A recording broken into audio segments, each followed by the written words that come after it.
Hello everyone, welcome back to another video here. So, we're back again with some more Dark Souls 3. We're gonna kinda hop straight into things here. Our boy's not back, but that's whatever type of situation. I'm almost completely unfamiliar with his quest, so it's one of those, that's what it is. Um, oh, we have to go grab a couple of things first. I did actually want to show where I'm grabbing these things from, so that's what we're going to do here. Get where this is at. Um, we have to go to Undead Settlement. We have to go to the Dilapidated Bridge. We need to grab a Sharp Gem.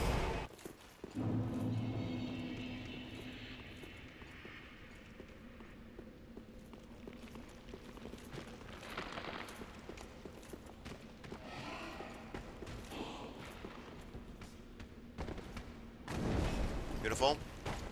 Beautiful. This is not where you run to. Oh! This is bad. This is so bad. How did he get down here is my question.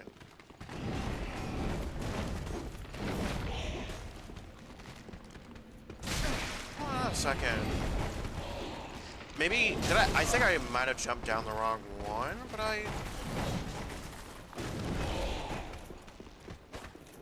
Illusionary wall, of course. Sharp Gem. You're not getting my runes. You're not getting my souls. Okay, we got our Sharp Gem. We got our Sharp Gem, which is very beautiful. The Sharp Gem is going to be mostly useful in later stages of the game when our scaling gets a little bit higher, but right now it's going to help us out quite a bit. Technically speaking, you can use a Sharp Gem. Okay, here's what I kind of recommend. If you're struggling early, you can, I believe you can, I believe you can use a Fire Gem super early on. Don't quote me on that, but you can use the Fire Gem on the Uchigatana. That's going to help you a lot. It won't help against the old Demon King, but That is what needs smithing. that's a different situation.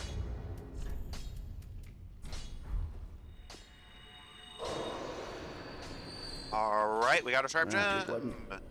Infused weapon with our washing pole with our Sharp Gem. Beautiful. It's going to increase that scaling, which is absolutely fantastic. Also, we only need one more upgrade. Pretty big. So that's nice. Do I really have enough to where I'm comfortable? We'll hold off. Now we get to go to Duke's Archives. Hopefully we're going to get our Titanite chunks. Because once we... Lothar Castle. Great Archives. So, once we go ahead and get 5 more Titanite chunks, we can upgrade our washing pole to +9, and we already have a Titan slab. We already have a Titanite slab, which is really good. So yeah, this is a shortcut to the Twin Princes, I believe.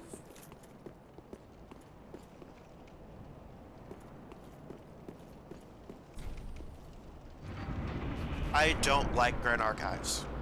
This is one of those areas that I'm not a huge fan of either. It does remind me of the one library area in the Shadow of the Erdtree DLC.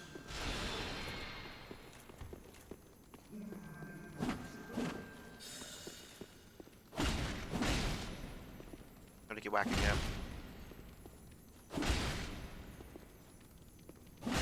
I believe one of these guys gives you a gem too. I swear, this gives you a sharp gem, a crystalline gem, and twinkling titanite.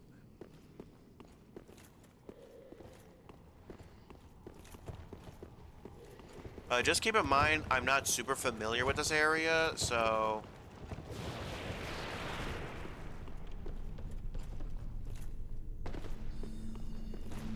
We're gonna try to make our way through. Oh! Oh!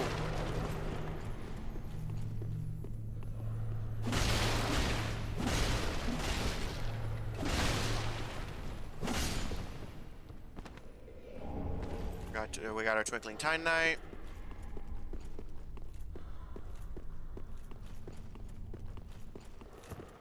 We are doing kind of decent so far. I believe out here is where we gotta go. Oh, we got a homeward bone there. Oh, we can't get on this rooftop.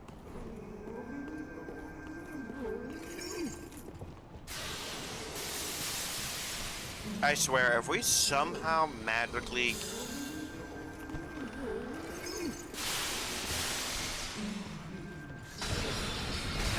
Oh no!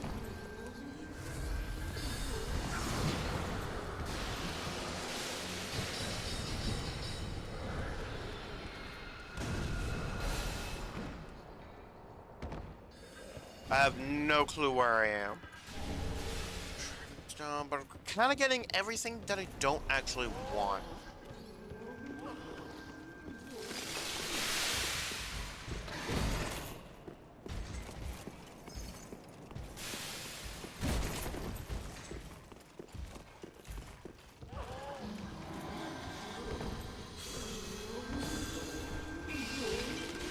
Come on. We're concentrating here. We're concentrating. Oh, shortcut! Elevator shortcut, let's go! China shortcut.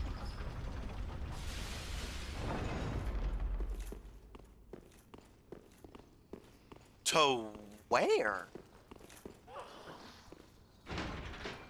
Oh, this unlocks a shortcut early on, I believe.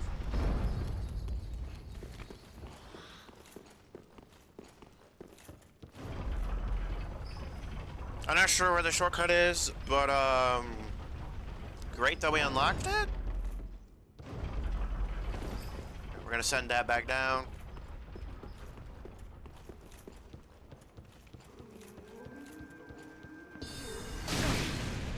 Damn.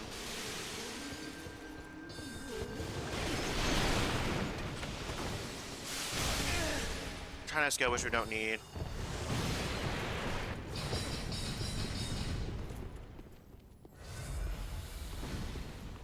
Okay.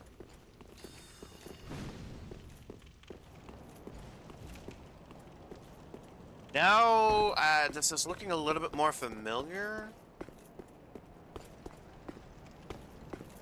But it's still some guesswork.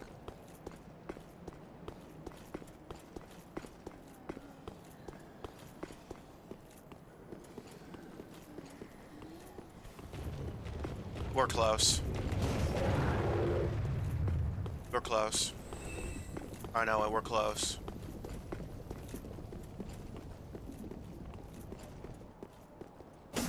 It's not an illusionary wall. I know we're close, I just don't know how close. Titanite chunk, that's good. We gotta go.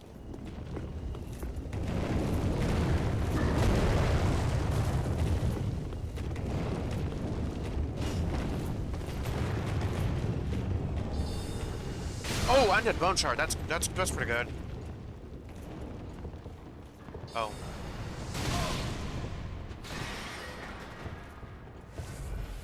Okay, kick down that ladder. I don't want to go out there yet. But I don't want to go over there either, so we'll go this way. Oh no. Oh no, not this. Fuck.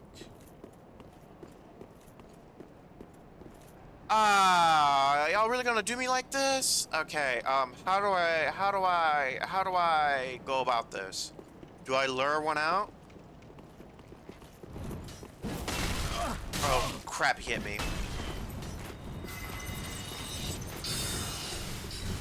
Into the elevator, into the elevator, into the elevator. Oh! Oh, let's go! Let's go! Into the elevator we go! Also, yeah, I had to make sure to bring my mic out. Oh! Let's go! We can rest.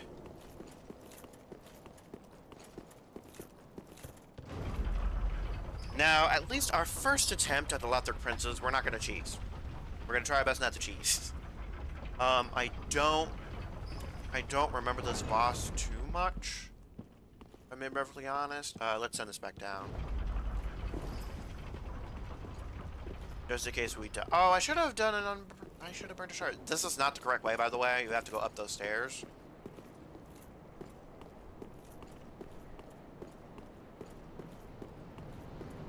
There is something up that way, but I don't know if I want to mess with it. Yeah, we actually have quite a lot to get through to get to the Lothric Princess.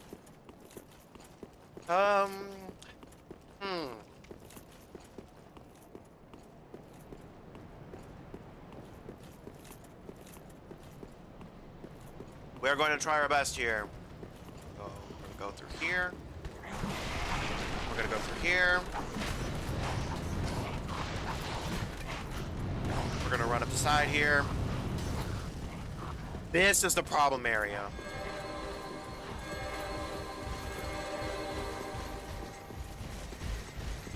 Open!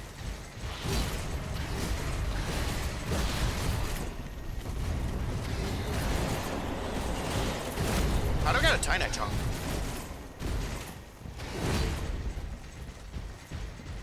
And here we are, here we are, here we are, here we are, here we are, here we are, here we are, here we are. Let's go! Let's go! Oh dear. Another dogged contender. Welcome, unkindled one, purloiner of cinders. Mind you, the mantle of Lord interests me none. The fire-linking curse, the legacy of lords, let it all fade into nothing. You've done quite enough. Now have your rest. Since we're here, you know what that means. We'll be covering lore. Oh my god, so much damage.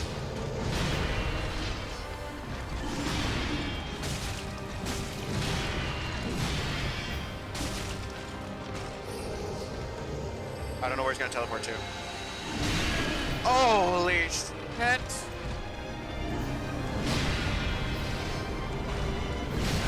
I dodged way too early there. This spot Okay. marks our grave, but you may rest. Oh my god! You're fucking kidding me! This I'm spot fucking dead! marks our grave. I have no heals left, so... He's not giving me a ton of time. This spot marks our grave, but you may rest here too.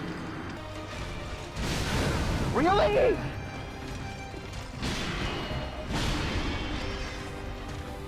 I really don't feel like doing this boss anymore. I really don't.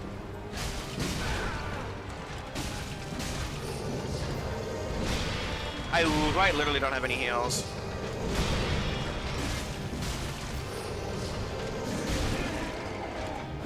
This spot I'm done. marks our grave, I'm legitimately done. but you may rest here too. I'm legitimately fucking done. I'm actually done. We're gonna do something that y'all will never ever see me do again. I legitimately hate this boss. I completely forgot how awful this boss actually was. Y'all are gonna see something. Y'all are going to see something, right? It didn't get destroyed, which is interesting. That's interesting.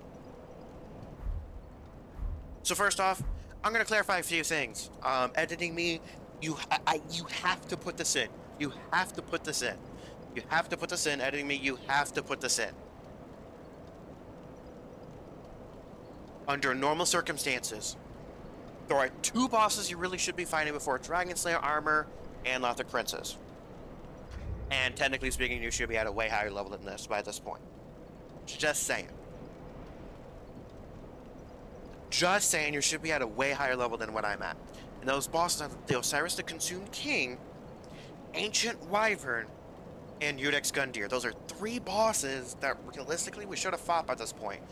If we would have done that, our sword, to be fair, our Washing Pole would likely be max. However, because we are not doing that for Secret's Armor, we are way too weak for this boss fight, honestly. But, you know, Y'all are gonna see me do something that I'm never gonna do again. Never gonna do again. Well, I guess now y'all can see the power of this fucking ring. We're just gonna swing.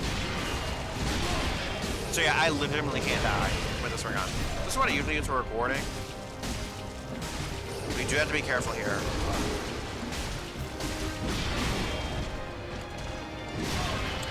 We're gonna whip out our bow.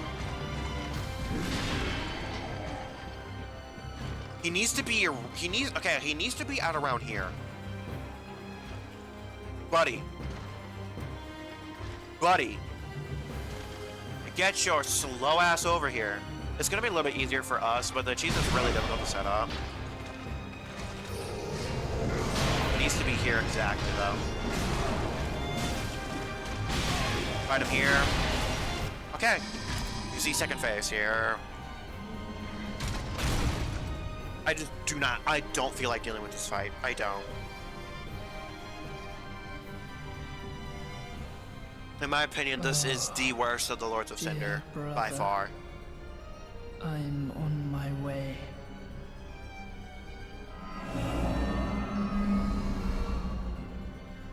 My brother. Unyielding sword of Lothric's prince.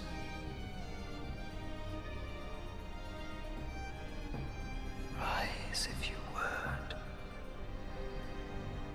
For that is our curse. Bro, I do not need you whispering in my fucking ear. And the reason why generally in the Souls community isn't considered a bullshit fight is because of the second phase. The run back is so awful too. It just does not justify. I would be more okay with it if the fight had I'd be more okay if the bonfire was right outside the fight, so you could just do it again and again. Which is why in Elden Ring, a lot of the fights are, a lot of the more difficult fights are a little bit more manageable. You just have to make sure not to move. But if he's here, he can't see you. Oh no. Can aim, but you have to hit. You have to hit, Lothric specifically. Because if you hit the other one, what the fuck?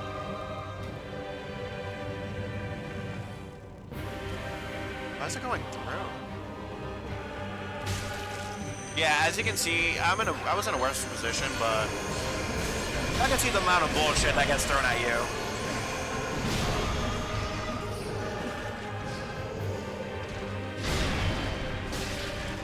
I don't know why I just bothered diving there.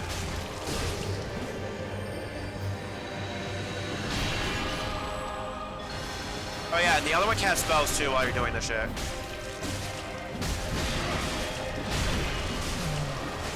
You have to kill the back one first, preferably. Because otherwise he's gonna res him. So he has to die first.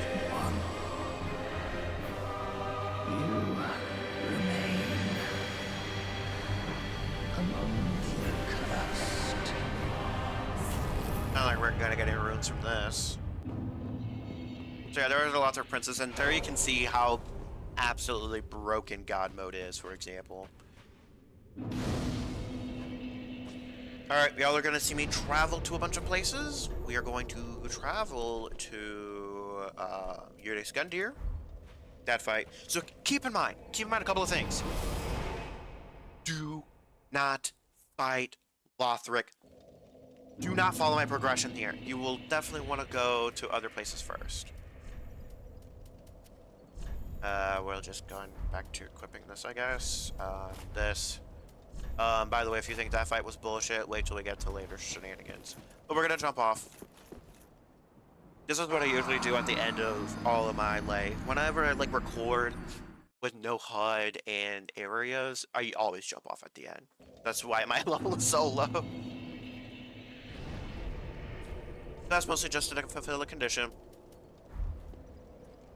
Will I ever see me do that in the future? No.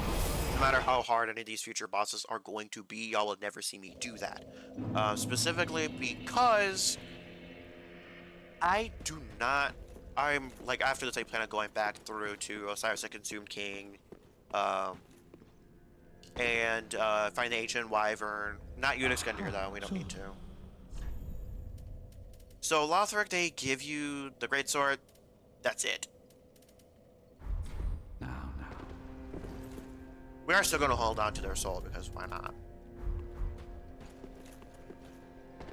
But I believe you unlock the armor too. I want to say. I want to say you unlock their armor too, but I don't know. Yes, you do, Lawrence. Yeah, you unlock Ashen One. Lawrence thing. Okay. I believe theirs up here. See, on my first playthrough, I didn't even have the God Mode ring, so I have beaten them legitimately. But I was way further along than I am now. And there you can see the Firekeeper moving.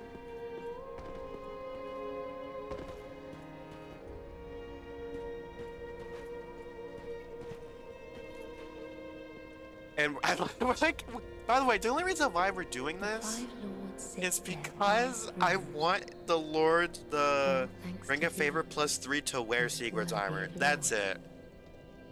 Ashen One, Without being encumbered. with the Lords as thy witness, bend thy knee afore the bonfire's coiled sword, and let the Lord's embers acknowledge thee as their true heir, a true Lord, fit to link the fire.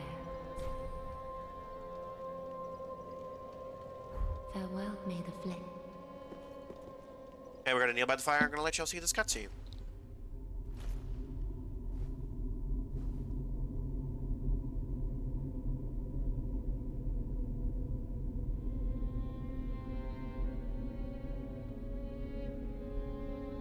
Noble Lords of Cinder,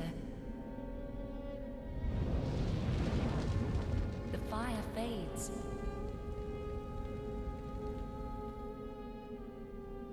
And the Lords go without thrones.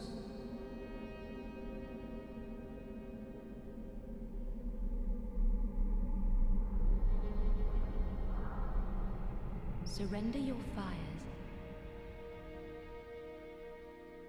to the true heir.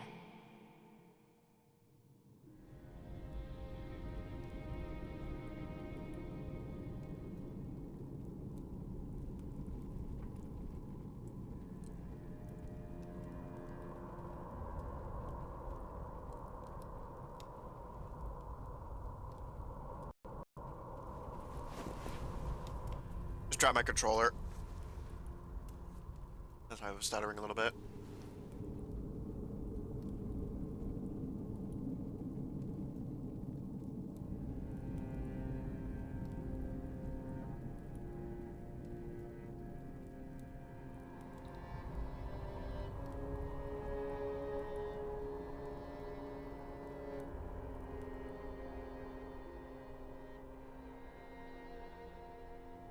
Let him grant death to the old gods of Lordran, deliverers of the first flame.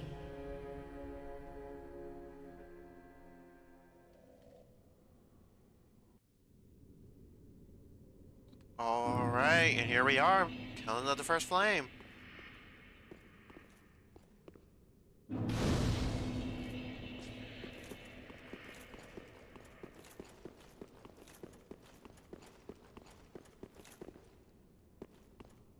Nice scenery.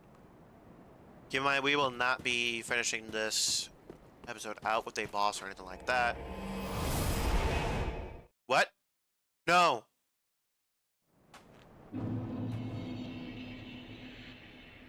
I did not realize this would teleport me. Oh, Dragheap. Yeah, we gotta go to Dragheap.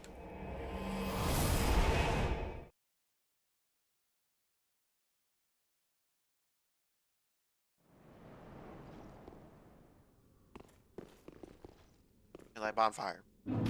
isn't a part of the ring, the DLC, so do keep that in mind. Oh, yeah, I thought what I.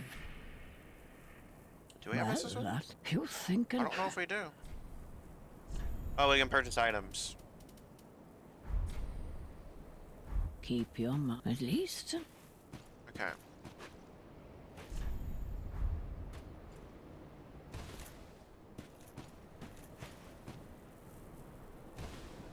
Now, so there is a particular someone not here yet, I believe, because we haven't completed the first DLC.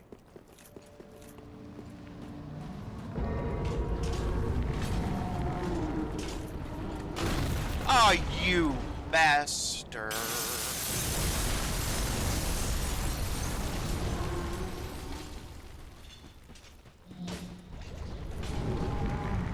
We're here because I got greedy.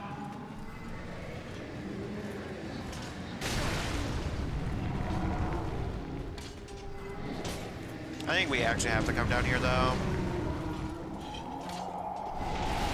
Oh, there he is.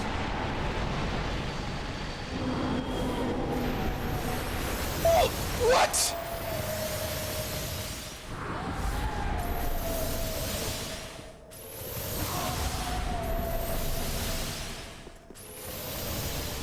By the way, I don't remember where the, I don't remember where the Ring of Favor is, so...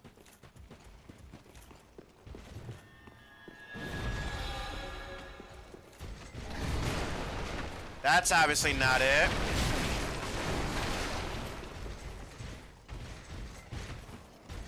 Isn't it?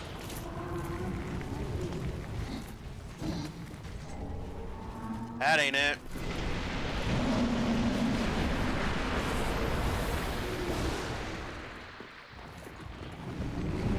Oh, a Titanite chunk.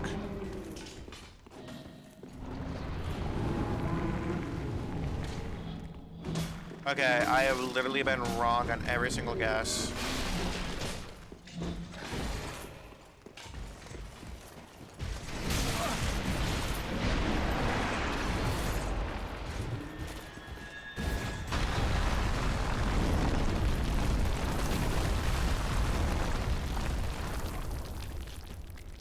You, what are you?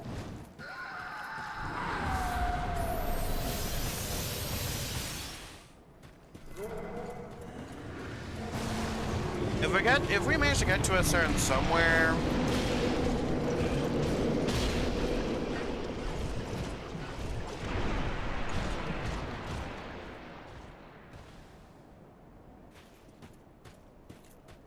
We ain't supposed to be here, Chief. Oh, there's a bonfire.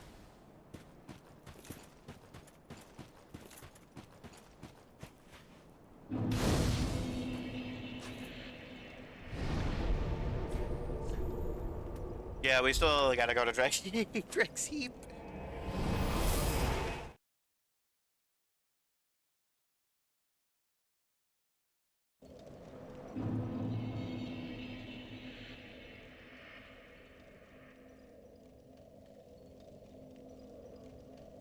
Actually, never mind. We are supposed to be at that location.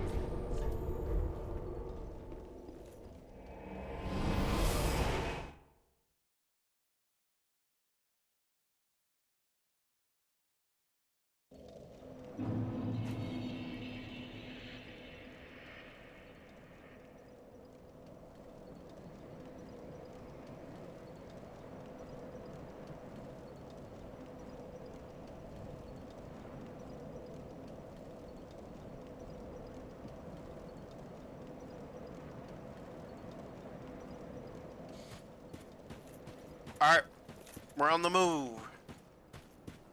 Just had to make sure my mic and all, everything was set up.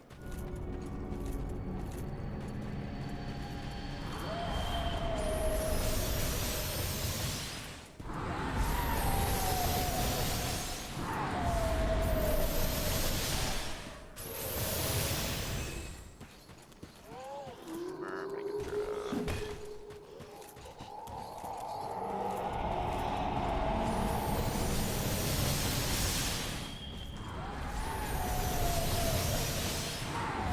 I don't necessarily care if we die or not.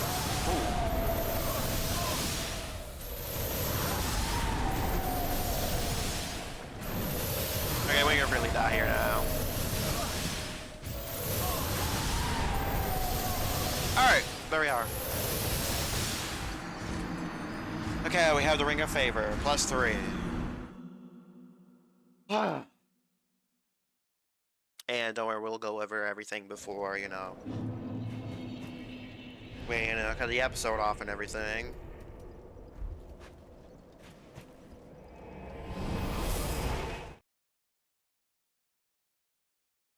That's the basic thing that we needed.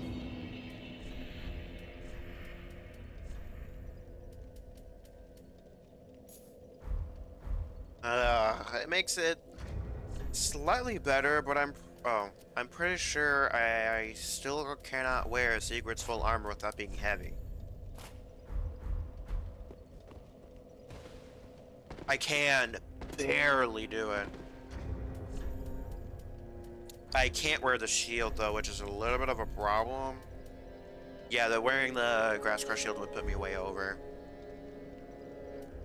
Which is unfortunate. At some point I would like to get rid of Havel's Ring, but I just don't think I can do it yet. Unless I find Havel's Ring +3, but I believe all the like regular +3s I believe are not found in the DLC. I'm gonna double check, but I'm pretty sure Havel's Ring +3. Oh, it's actually found in the Ringed City. Oh.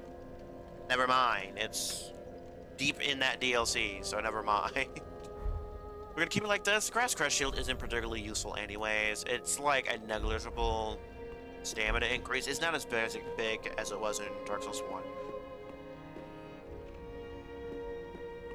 But how many Titanite chunks do we have? We only have 5. Okay, that's fine. Alright, I'm gonna go over a couple of things.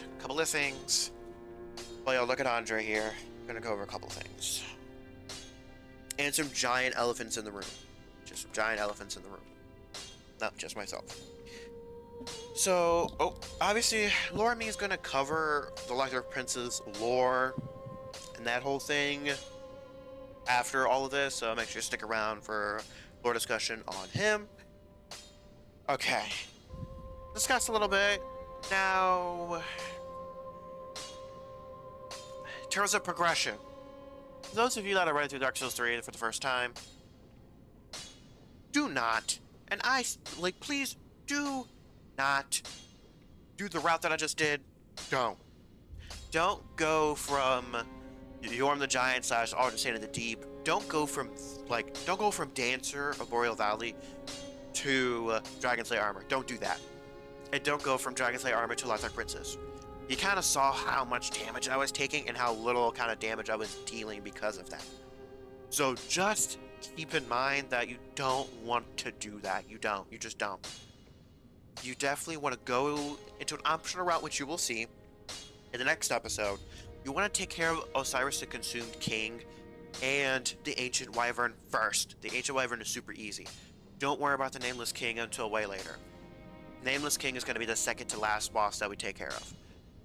And if you want, you can go down to Urix Gundyr and get those extra souls from there as well. Just do not do what I did. Please, don't. It's a massive mistake. I am definitely way too low for your average Souls player. I define myself as an average Souls player. In Bloodborne, I'm a little bit up there, but in Dark Souls 3, this is the game that out of all of the Souls games, this is probably the second least amount of hours that I have in one that I've completed. Demon Souls being the least.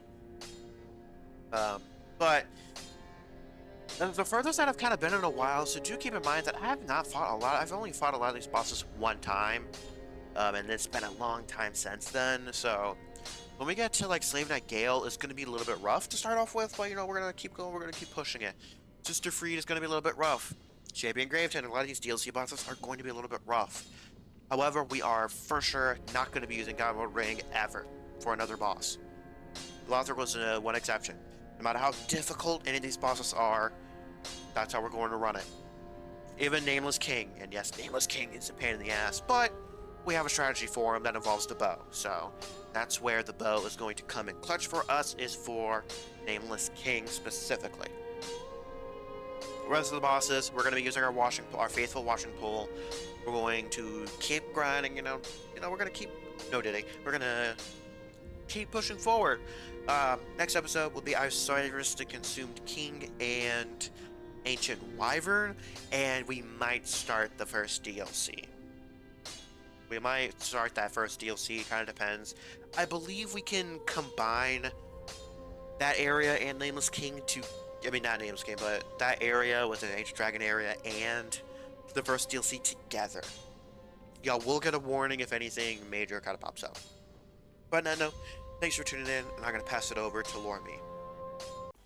Hello everyone, this is, good old Lorme here. Before we quite get into a decent amount of the lore, and, that whole unpacking, I am going to discuss a little bit about, that particular boss.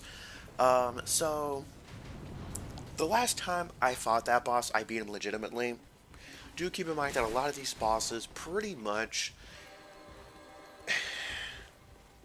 After Aldrich Saint of the Deep, I have fought every single boss only one time. Aldrich, I've only fought twice. The rest of the bosses I had a decent amount of experience on. Pon of Sullivan is also one of those bosses that I've really only fought 2 or 3 times. However, usually, at least the first time that I did that boss, I didn't just do Osiris the Consumed King, Ancient Wyvern, and Champion Eudex Gundyr. I also had completed the first DLC, Ashes of Ariandel. So, and I don't even know if I had beaten Sister Fried at that point. I think I just beat that first boss, the Grave Watcher. I forget when exactly, but actually no, I had to have completed it. I think I did complete Ashes of Ariandel. Yeah, I had to have, yeah. More so remembering that I went straight from Lothric Princes to the Ring City DLC.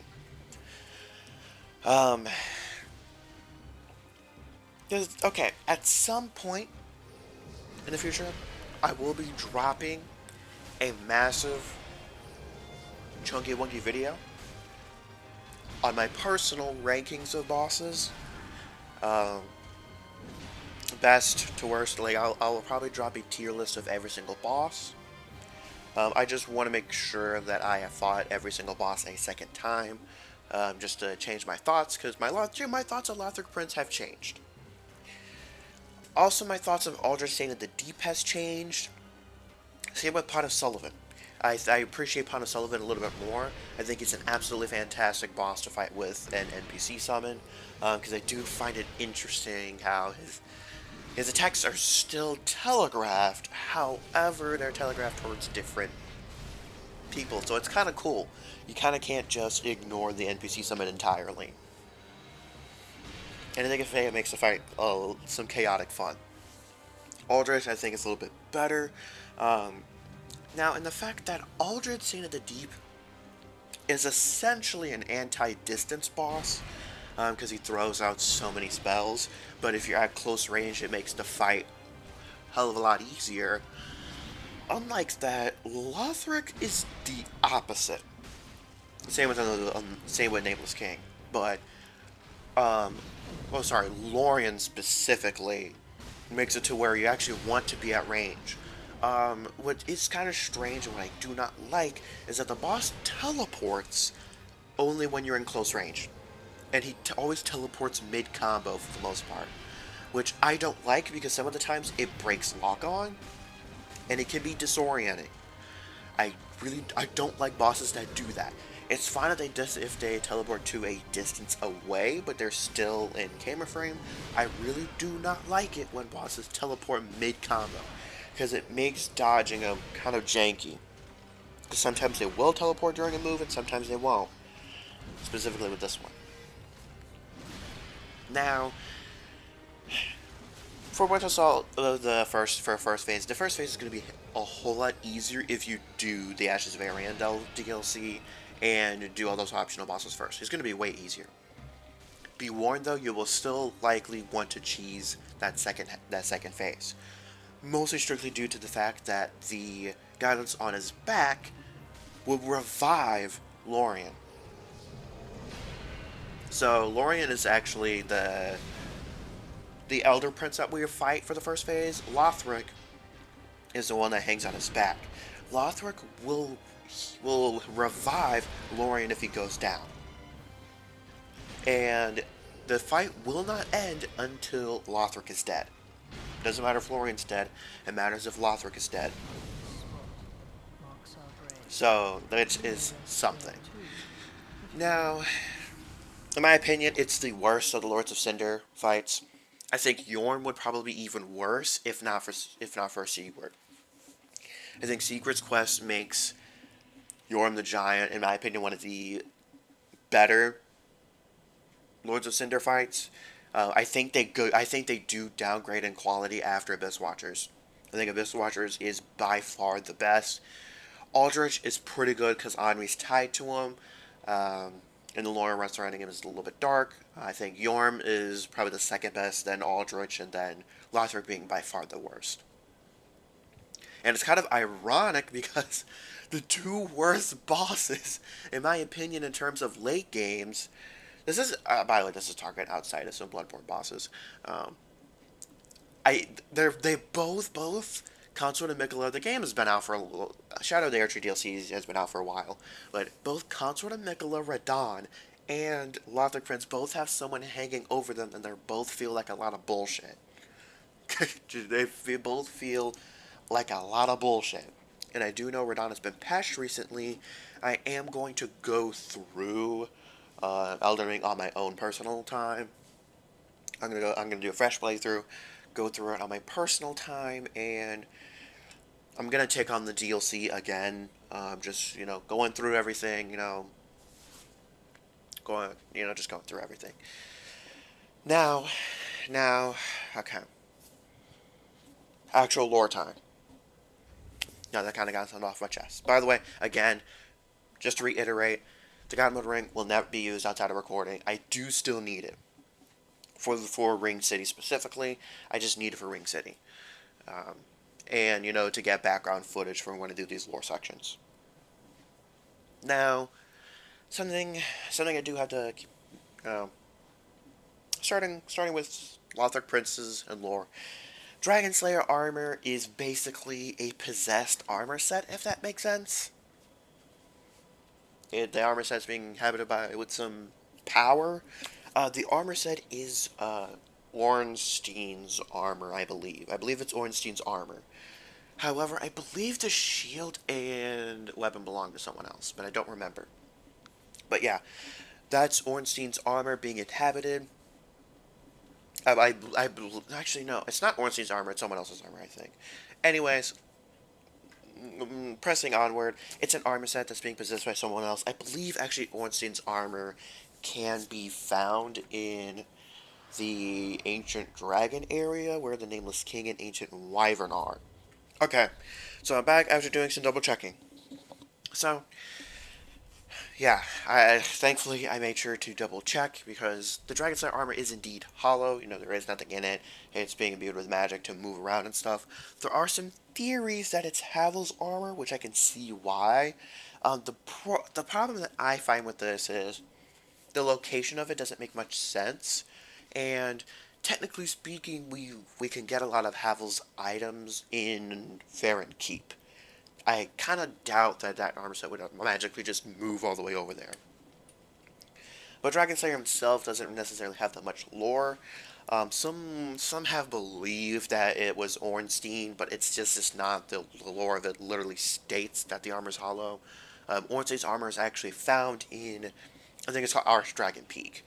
It's found in that Nameless King area. That's where that's found. And however, Smo's armor is found near the Dragon Slayer armor, I believe. I think that's where I found Smo's armor. I don't quite remember. I don't remember how his armor got unlocked. But regardless, Dragon Slayer armor is not necessarily super important. Now, when you progress through, you get to Duke's Archives. Duke's Archives is an extremely important area. Well, I think it's called Grand Archives. Basically, I think it's called Duke's Archives in Dark Souls 1, but in Dark Souls 3 it's called Grand Archives. I'm just going to call them both Duke's Archives for the sake of brevity, but I am going to specify which Duke's Archives I am talking about.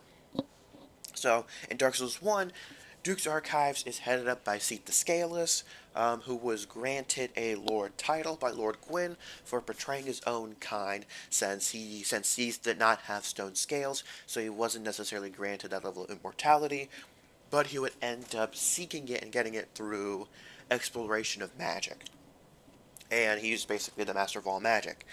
Now, do keep in mind that not one person can really possess all of the magic that possess all of the knowledge that Seath the Scaleless had and Duke's Archives had. Because a few people that have tried it did end up going mad.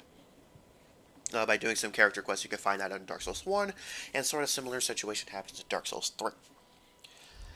Now, also the positioning is a little bit strange in terms of where it is in relation to Dark Souls 3. Keep in mind, Dark Souls 3's positioning is not one-to-one with Dark Souls 1's, because the Kiln of the First Flame is trying to bring a bunch of areas together to try to find some way to keep itself going. Now, whether or not that act the fire did was successful or not is up to, what ending you grab, what ending you get. Now, because technically speaking, Duke's Archive should not be in Lothar Castle. It just shouldn't. It should be relatively close to Anor Londo. And obviously Lothar Castle and Anor Londo aren't that similar aren't super close to each other. Now, essentially, all the books and knowledge and everything was moved from Duke's Archives to the Grand Archives in Dark Souls 3. In Lothar Castle, a lot of that stuff was moved after Seath the Scaleless' death in Dark Souls 1. Now, at some point, I forget the person's name, but they were trying to figure out a way to circumvent becoming a Lord of Cinder. And finding a way to kind of permanently have the flame going in a way, kind of similar to how the Witches of Izalith attempted to create a false king, tried to create the fire for themselves. However, they ended up creating a chaos flame, which resulted in the people turning into demons, and the witch herself turning into the bed of chaos. That's where the chaos flame is from. But it will also give birth to pyromancy and that sort of thing. Now, so also keep in mind in Dark Souls 1, all of the lords were essentially had completely different types of abilities. For example, the Witch of Izalith had the Chaos Flame, birth of Pyromancy. And Londo, the birth of miracles, which would be healing spells and lightning. Those two. And then Seath the Scaleless would be the birth of magic, and Gravelord Nito would be the birth of undead stuff, and kind of an interesting mechanic called Gravelording. At least from a gameplay perspective, Gravelording. From a lore perspective, death, miasma, that sort of thing. Now, Seath's involvement kind of ends after getting the knowledge, but keep in mind, the key part of one person not being able to handle all the knowledge is important. So in Lothar Castle, fast forward to Dark Souls 3, all the knowledge from Duke's Archives, where Seath the Scaleless was, has been moved to Lothar Castle. Now, this is also where other bosses sort of come in, like Crystal Sage. You saw Crystal Sage bosses, at least at them. You saw them periodically throughout the Grand Archives. Now, keep in mind that they are scholar. Anybody that uses crystal magic or the kind of that blue-looking magic did at some point partake of knowledge from Grand Archives. Now, this also sort of extends to Aldrich somewhat. He kind of dabbled in almost a lot of different magic, but he basically kind of picked up everything. Now, when the Lothar princes were born, you had Lorien Are brave. and Lothric. You may rest here too. Would you like Lothric, being the chosen Lord of Cinder, he was sick. He was sickly. While Lorien, the Elder Prince, ended up dedicating himself to protect Lothric. Now, also, I do find it a little bit strange that the castle name is the same as the boss, but whatever. And Lorien would end up, taking part in combat. Lorien wanted to protect Lothric, and Lorien originally wanted to become the Lord of Cinder, so Lothric wouldn't have to. But the fire said, "Fuck you, Lothric, you better get your ass over here." Now, however, when it came time to rekindle the flame, Lorien refused. And the the Grand Archives are basically like, "Don't worry, we'll find a way. Don't worry, we'll find a way. Don't worry, we'll find a way." I'm kind of shortening a lot of the lore for brevity's sake, but long story short, they try to make them believe that they would find a way. However, they didn't, and the fire, as a result of Lothric's refusal to rekindle the flame, basically said, Okay, we're going to bring back old Lords of Cinder. Well, I'm going to try to find a way to stay alive. Gonna try to find a way to stay alive. And it brought back the old Lords to try to rekindle the flame as sort of a desperate attempt. Because the fire is sort of a living entity, in a way. Which is interesting. And now, obviously, we come along, destroy those Lords of Cinder, and Lothric and Lorien being the last two to fall. However, unlike Megala and Radahn, the twin princes' love for each other was not gay. They had more of a brotherly relationship. It's just crazy. Those two bosses are exceedingly similar. Are so similar. But, and then, we kill both of them. We bring back their heads. And then our Firekeeper, it essentially calls on the fire. And the fire opens the way for us to get to it. And what we see is basically... It's a little bit... It's kind of interesting to describe exactly what's going on, but it's basically... We're basically at the end of time and space. We're essentially outside of the bounds of time and space a little bit. That's where things get a little bit... Ooh. But you see a bunch of buildings and stuff rolling over on top of each other. At this point, the fire is basically in an entirely separate realm of it. Think of it as a separate realm of its own. It's kind of similar to Dark Souls 1, but not really. In Dark Souls 1, is not necessarily a separate realm necessarily. But the fire, it has a kind of a really strong power around it. That being said, unfortunately, both of the serpents from Dark Souls 1, Frampt and the other one, are never really mentioned in Dark Souls 3. They just aren't. I definitely get the sensation that they really, really should be involved with this stuff since they are primordial serpents, but